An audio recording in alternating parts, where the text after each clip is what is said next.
Greetings, everyone, and welcome back to the TFT Perspective. Viewers, Manipur is back in the news again.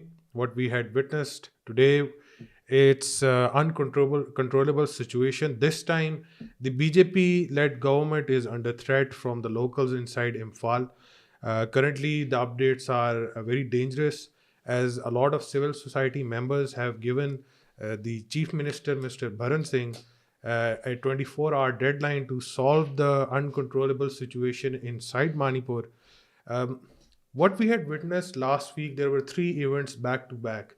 A day before yesterday, a lot of civil society members from the Kuki Zo community came up forward and said that a lot of their family members were basically kidnapped from different regions inside Manipur. And they allegedly blamed the Arambai Tingor, the infamous militant organization that was created by the cooperation of Mr. Amit Shah and the current serving chief minister. Another event that unfolded was that many Kuki militants, or you can say village volunteers, were killed by Indian CRPF in Manipur again, and this happened day before yesterday. So this ongoing violence is taken shape since August 2023, and it's been more than a year now, and seems to be no end in sight for this uncontrollable violence. The current breaking news is that around six BJP-led MLAs, including the son-in-law of the current chief minister, Mr. Bharan Singh, was attacked by the mob, as well as their houses. The ancestral home of Mr. Bharan Singh was also ransacked, and there is um, curfew imposed in the Imphal Valley in all the districts. And there was also news just in the morning that around six dead bodies were recovered from very peaceful districts inside Manipur, which hadn't seen conflict before. And six bodies were recovered, including three women and three children. So very gruesome news coming from Manipur. We have with us Mr. Vakar K. Kodvi to discuss this, sir. Before I come to the question, there are also threats for the BJP-led alliance government inside Manipur that now the National People's Party, one of the main stakeholders in the BJP-led alliance, has also, shown restraint and are now moving into the opposition camp because of the uncontrollable situation developing there. What do you see is happening inside Manipur? We had already done a show before this concerning the Manipur uprising and violence. How do you see the future at stake now? It appears that entire northeast has been abandoned by the Indian government, and we did discuss in the last podcast that either the news about northeast is dubbed and basically doused, so that the international community should not see it or hear about it, and that's why I think we've sort of seen a lot of comments coming on our podcast because they were feeling encouraged that at least somebody is talking about it from this part of the world. If you look at some of the tweets by BJP stalwarts like Dr. Subramanian Swamy, he was saying that Mr. Modi can travel to Nigeria. Maybe that was basically a pre-arranged visit, but anyways, this is now more than 1 year, and he has not been able to go to Imphal or Manipur. And how much time it takes to take a government jet and fly from Delhi to Manipur. I think it just be a matter of 1.5 hour. So this is, I think, apathy to the people of Northeast, and that's why you find the domino effect that we discussed yesterday. That you Yeah, have shapes of it were seen in Mizoram and now Nagaland as Nagaland well. also, and Nagaland there is a lot of crisis. We'll discuss it. There's also development in Myanmar part adjacent to Nagaland and Mizoram, where you have Naga people living, and they are also, I think, disturbed. So there's a huge movement taking place across the border between India and Myanmar in Nagaland, in Mizoram, and definitely closer to Manipur. So this is, I think, abandonment of people of the northeast. Hmm. If you look at even people, let's say, in second step to Mr. Modi, like Amit Shah, who's the Chankiya of India. I thought he was coming here and then he suddenly changed his mind and went back to New Delhi.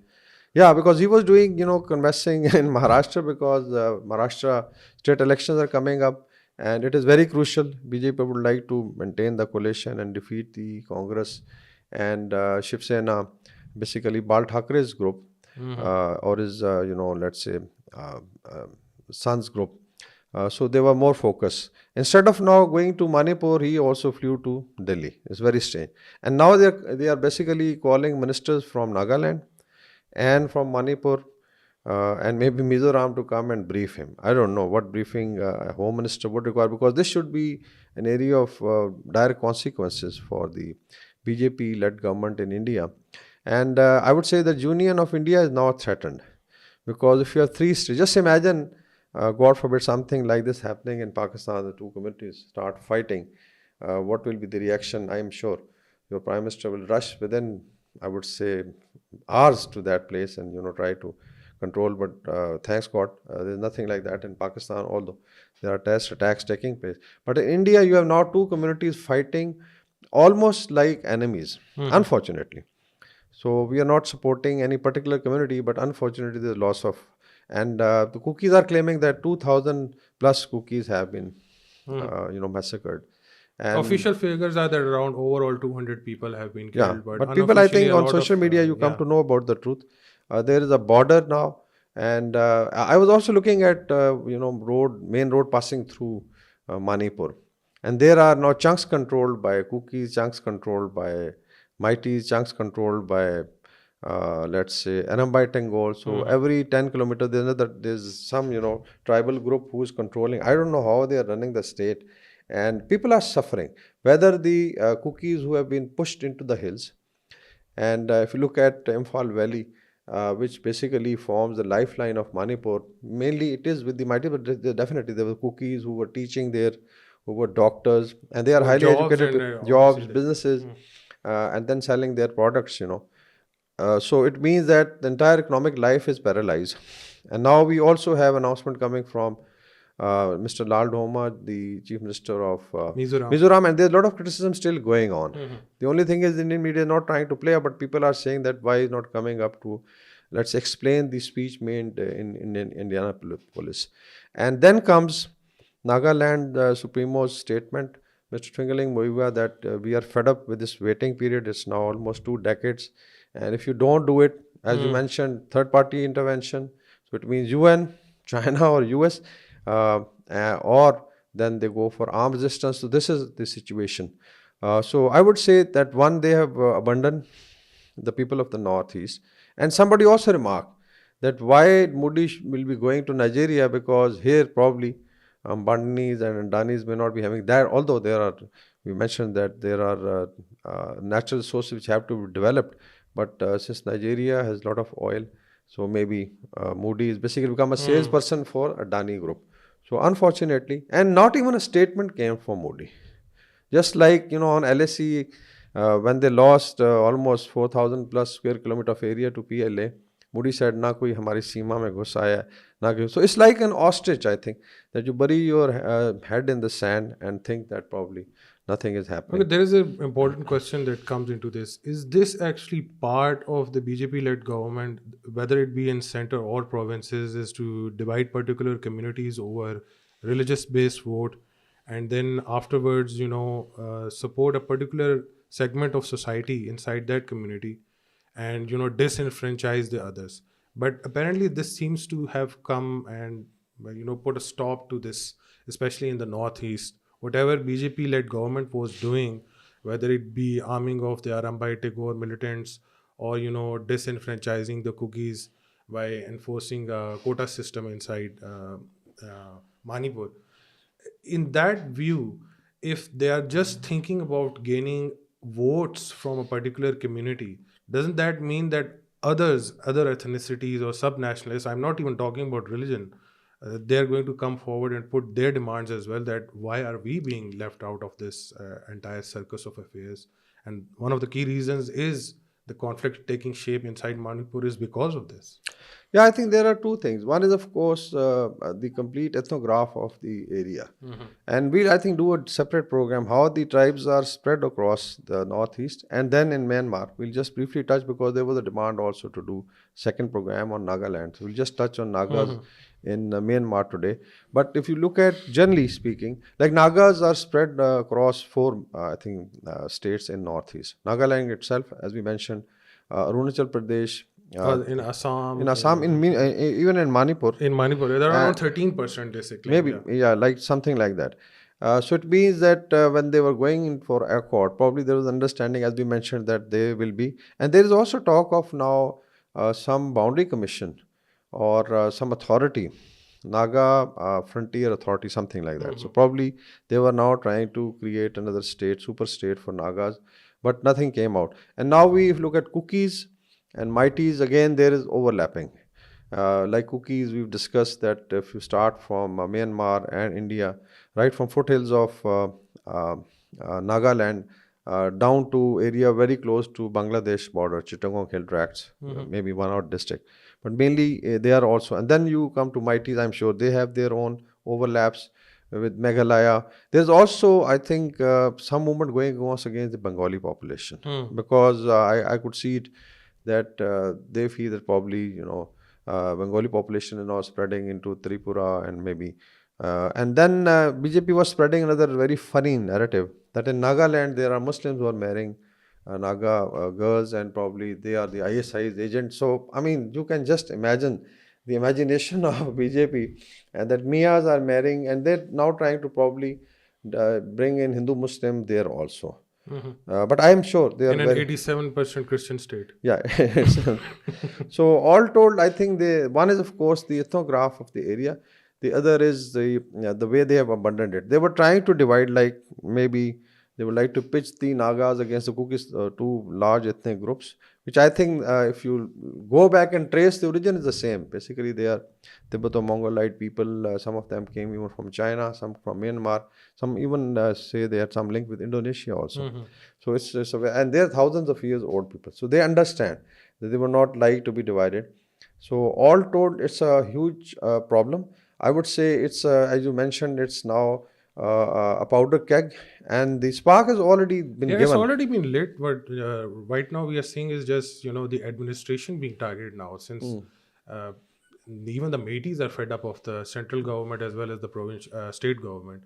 That irrespective of everything that is happening, irrespective of the BJP led propaganda centers, irrespective of the Indian media creating a controversy of so many different things, calling a particular community narco terrorists, or all of this has created this mess in which it seems to be that whether it be the Assam Rifles, the CPRF, I have heard their DG has also visited the Inspector General, and it seems to be getting further out of control. This was the first time we witnessed that two communities were using drones against one another.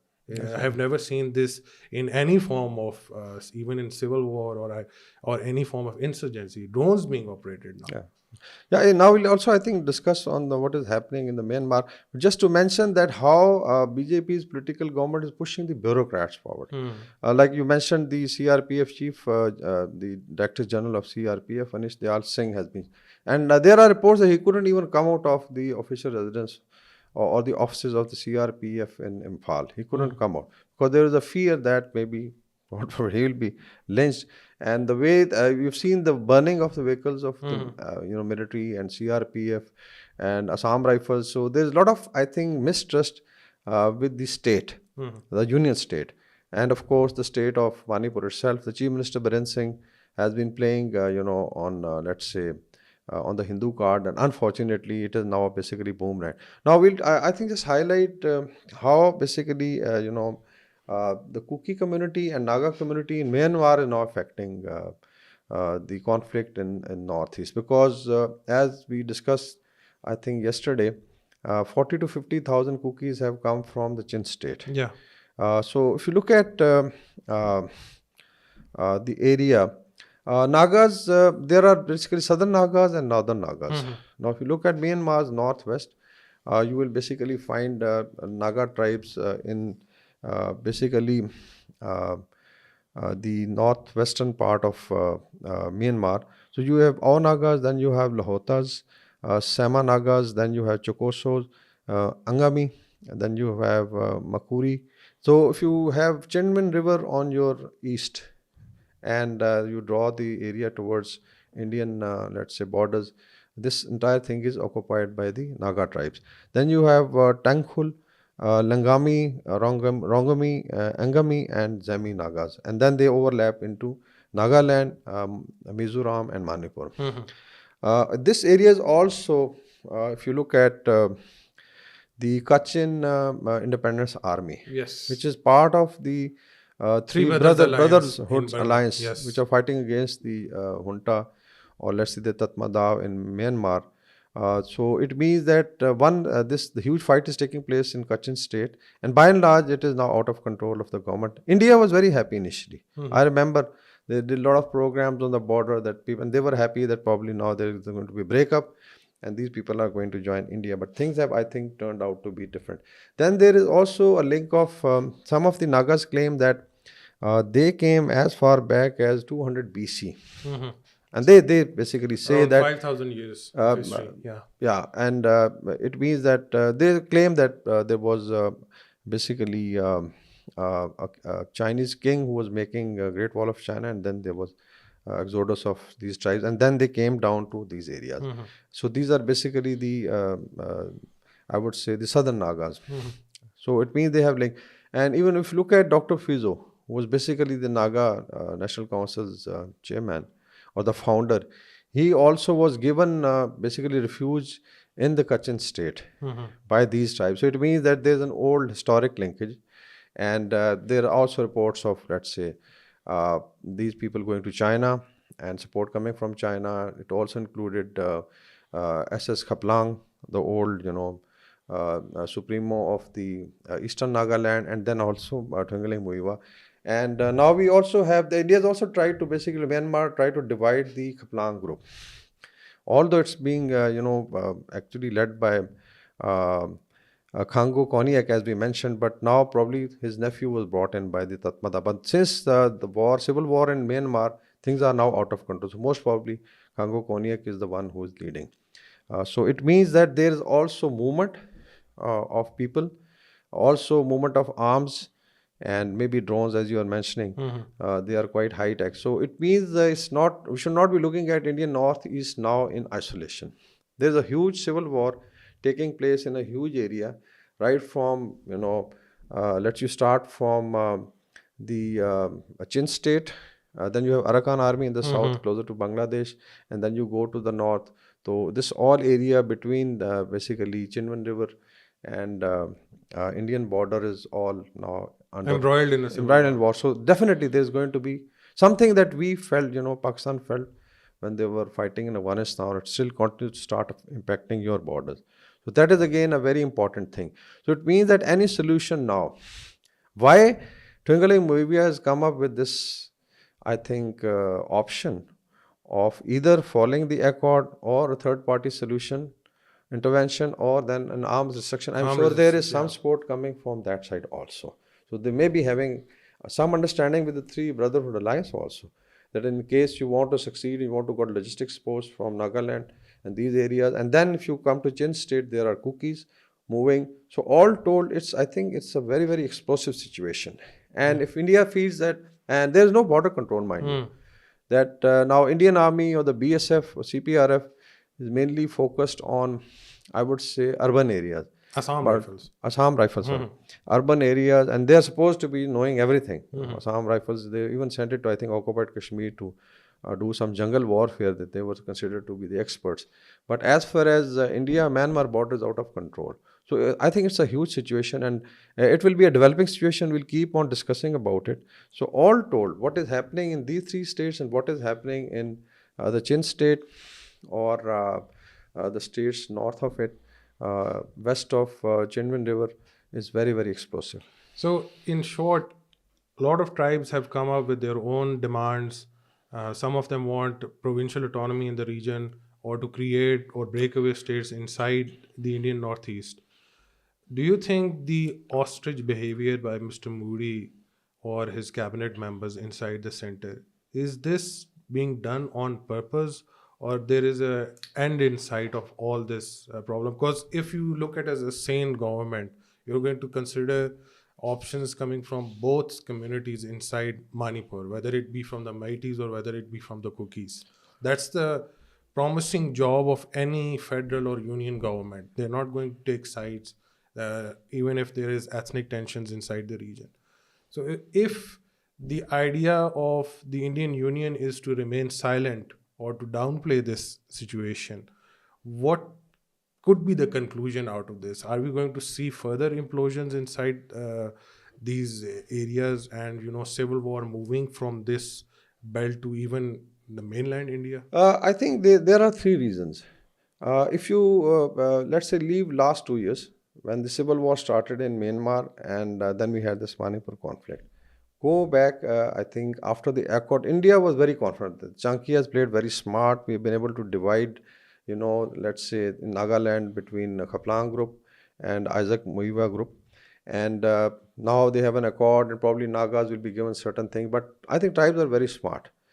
They understand that there's a divide and rule. And then within that was second point is the vote bank policy. Hmm. Despite that they are Christians, so BJP now wanted to intervene. Had they probably left it to the tribal political parties, things could have been better. Now they went in, as they're trying to now penetrate the south. They're trying to destabilize Karnataka, Kerala, and also Tamil Nadu, which are basically Dravidian people. So they are also now trying to bring in, because there's a push that BJP has now to expand from the Hindi heartland to everywhere. Even they tried it in occupied Kashmir. And they think they can do away with it. And the only thing is that one is Hindu Muslim, Hmm. Hindu Christian, and all through these divisions they can divide the tribes, and then So basically, it was a very very selfish move. Third point is regarding, I would say, exogenous shock. It looked very hunky dory. I think if you start from 2015, including crackdown on Naxalites, that we Hmm. again Hmm. forgot that we'll do a program on what is going to happen in Naxal hit areas. That they said that we have now control over entire northeast, and so I think two exogenous shocks came. One was Manipur had already started. Other was revolution in Bangladesh. So it disturbed the entire matrix, the kind of sport Sheikh Hasina. And if you even look at Dr. Fizo's, final days, he died in exile in London in 90s. Hmm. So Shillong Accord was imposed on the, let's say, Nagas in 1975, because then East Pakistan had become Bangladesh and there was full support from, because Bangladesh or East Pakistan used to be the base for these guys to come, and some of their leaders used to travel to East Pakistan at that time. And then comes the last 2 to 3 years of Myanmar civil war. So I think two huge exogenous shocks have actually aggravated the problem. And now the tribes have understood that what is BJP trying to do with them, and they are, I'm sure, trying to gain maximum political mileage. If there is killing, there is no security for tribes. I'm sure all tribes are now going to basically look at, like I was looking at some of the statements coming from Naga student bodies, Hmm. that there will be no fencing allowed. There'll be no, because they feel that Nagas can move around in these 4 or 5 states. Why there should be objection? So it will depend now how things shape up. But I think all told, it's a very very difficult situation. Yeah. So that's it for today, folks. The love and affection you are showing in the videos is of utmost respect. Please do leave a comment and like our channel and subscribe our channel. Thank you so much for watching us. Bye bye.